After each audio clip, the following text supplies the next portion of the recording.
Assalamualaikum warahmatullahi wabarakatuh. Perkenalkan, nama saya Atika Hanum, NIM 2105040022. Dosen pengampu Ibu Marniarani SH MH. Kali ini saya akan membahas materi surat berharga. Nah, apa sih surat berharga itu? Sebelum masuk ke materi, saya akan menjelaskan ada 3 fungsi surat berharga. Yang pertama, sebagai alat pembayaran.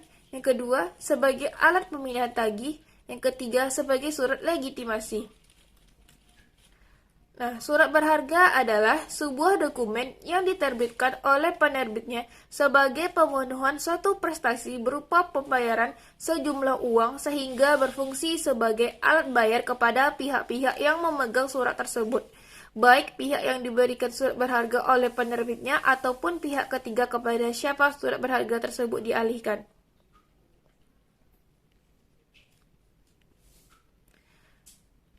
Dasar hukum surat berharga.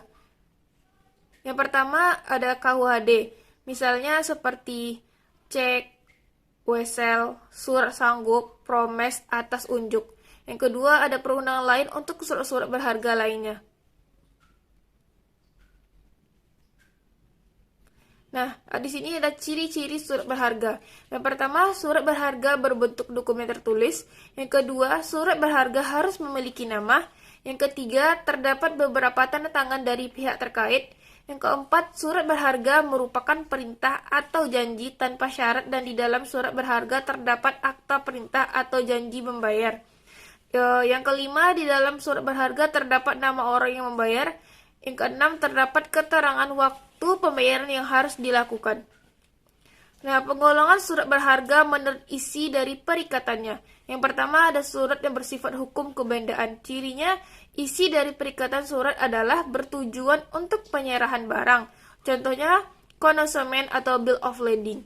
Yang kedua, surat tanda keanggotaan, yaitu berupa saham-saham dari PT atau persekutuan lainnya yang memakai sistem saham, yaitu berupa perikatan diwujudkan atau terdapat dalam surat seperti ini berupa perikatan antara persekutuan tersebut dengan para pemegang saham atau berdasarkan perikatan itu.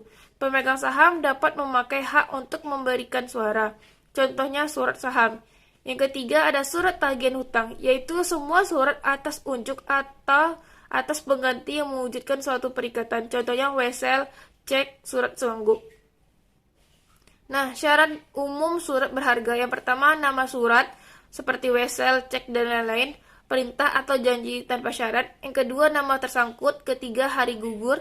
Keempat, tempat pembayaran. Yang kelima, nama penerima, pemegang, tanggal, tempat surat diterbitkan. Dan terakhir, tanda tangan penerbit. Nah, surat berharga yang diatur dalam KUHD. Yang pertama, ada wesel. Wesel adalah surat berharga bertanggal dan menyebutkan tempat penerbitannya yang merupakan perintah tanpa syarat oleh penarik atau penerbit untuk membayar kepada pihak pemegang atau yang ditunjuk oleh pemegang tersebut, yang mana pembayaran yang dilakukan oleh pihak pembayar atau tertarik. Yang kedua, cek.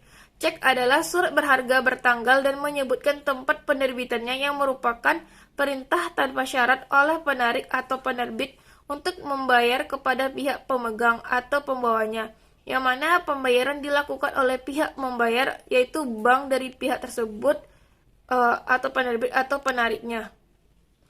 Yang ketiga, surat sanggup adalah surat yang memuat kata sanggup yang ditangani pada tanggal dan tempat tertentu, dengan mana penandatangan menyanggupi tanpa syarat untuk membayar sejumlah uang tertentu kepada pemegang atau pengganti pada tanggal dan tempat tertentu. Surat wesel merupakan surat perintah untuk membayar, sedang surat sanggup merupakan kesanggupan atau janji untuk membayar.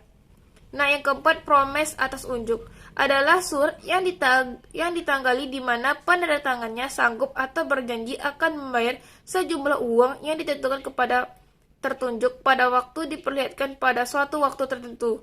Surat promes ini sifatnya adalah atas unjuk. Siapapun yang memegang surat ini dapat memperlihatkan kepada yang menandatangani untuk memperoleh pembayaran. Nah, surat berharga di luar KUHD ada 5. Yang pertama, surat obligasi.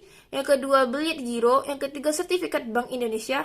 Keempat, surat berharga komersial. Yang kelima, traveler check. Nah, Itulah sekian penyampaian materi saya. Apabila ada kata-kata salah, mohon dimaafkan. Sekian, terima kasih. Assalamualaikum warahmatullahi wabarakatuh.